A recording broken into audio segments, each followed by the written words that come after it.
वंदे मातरम। जब दुनिया में सब तरफ हमें अशुभ ही अशुभ लग रहा होता है, हमारे साथ कुछ अच्छा नहीं हो रहा होता है, तब भी कुछ न कुछ अच्छा हर तरफ हो रहा होता है। बस देखने की आवश्यकता है, हमें आसपास टटोलने की आवश्यकता है। जब हम दुखी हैं तब भी कुछ लोग सुखी हैं। उनके सुख का क्या कारण है? अर्थात सुख दुख कुछ नहीं होते, हमारे देखने का दृष्टिकोण है। जब हम दुखी हैं तो हमें चारों तरफ दुखी ही दुख दिखाई देता है, लेकिन हम प्रयास करते हैं कि आसपास के लोग सुखी हैं, वे सुखी क्यों हैं, तो हमें भी सुख की अनुभूति होने लगती है। बस हमें निरीक्षण करने की कला आनी चाहिए कि आसपास क्या हो रहा है, हम उसे देखें कि लोग कैसे खुश रह रहे हैं। जो घड़ी अशुभ है वही घड़ी किसी और के लिए शुभ हो सकती है। हमें देखने का दृष्टिकोण बदलना होगा। जब महाभारत के युद्ध में चारों तरफ अशुभ ही अशुभ दिखाई दे रहा था, सब लोग निगेटिव थे, और तो और अर्जुन इतना निगेटिव हो गया था, नकारात्मक सोच के द्वारा वह संन्यास आश्रम को प्राप्त करना चाहता था। केवल उस युद्ध क्षेत्र में एक ही व्यक्ति मात्र कृष्ण थे जो इतने पॉजिटिव थे कि उस दुख की घड़ी में भी सकारात्मक सोच रखे हुए थे। और जब अर्जुन संन्यास की ओर बढ़ रहा था, मोहग्रस्त हो गया था, उसे भी पॉजिटिव करने का प्रयास करते हुए भगवत गीता का उपदेश दिया।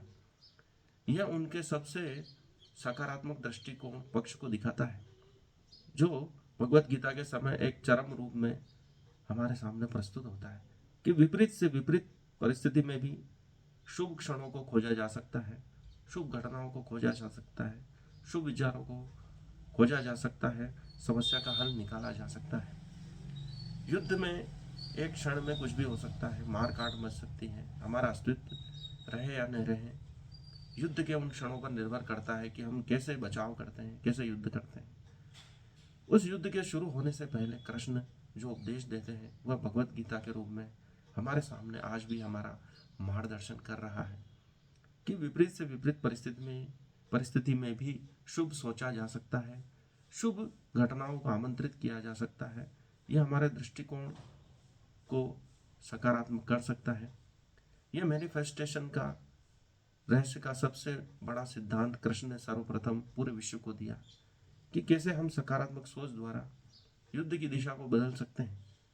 जबकि पांडवों की सेना कौरवों से बहुत कम थी, फिर भी युद्ध विजय कर उन्होंने उस सिद्धांत को मजबूत किया, जो 100% भ्रष्टा बनकर 100% अपने कार्य पर दिलो दिमाग लगाकर युद्ध को जीता जा सकता है। अर्थात प्रत्येक कर्म में सफलता प्राप्त की जा सकती है, जो हमारे जीवन मूल्यों को बदल देती है कि हम कैसे कर्म फल की चिंता न करते हुए 100% अपना दिलो दिमाग अपने कर्म पर लगाएं,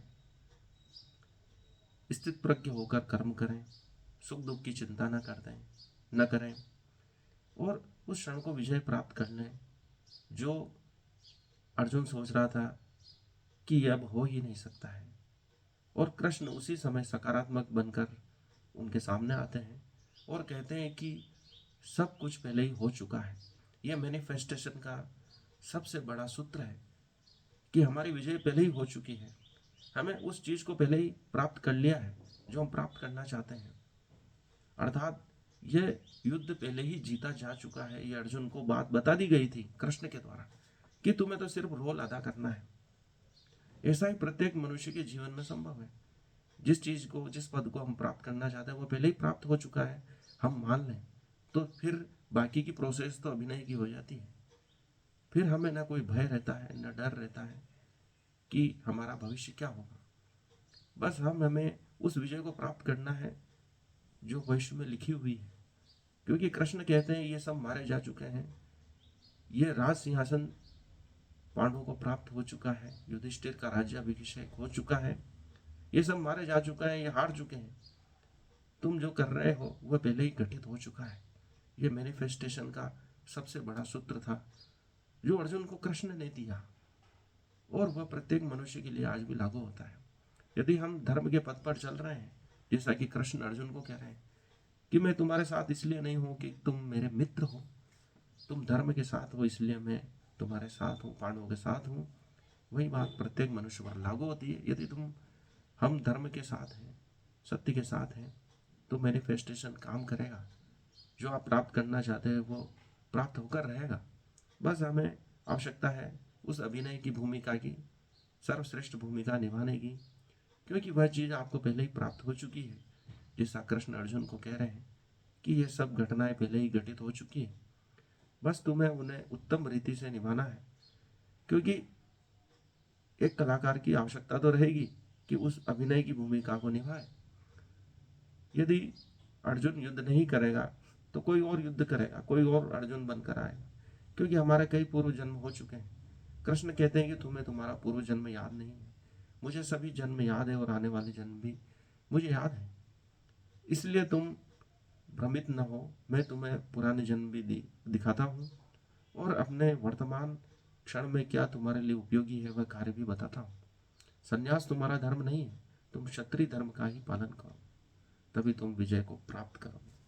यही प्रत्येक मनुष्य के लिए भी लागू होता है कि वह अपने स्वधर्म का पालन करें और विजय को प्राप्त करें। धन्यवाद। आज के लिए इतना। इस वीडियो को लाइक करें, चैनल को सब्सक्राइब करें।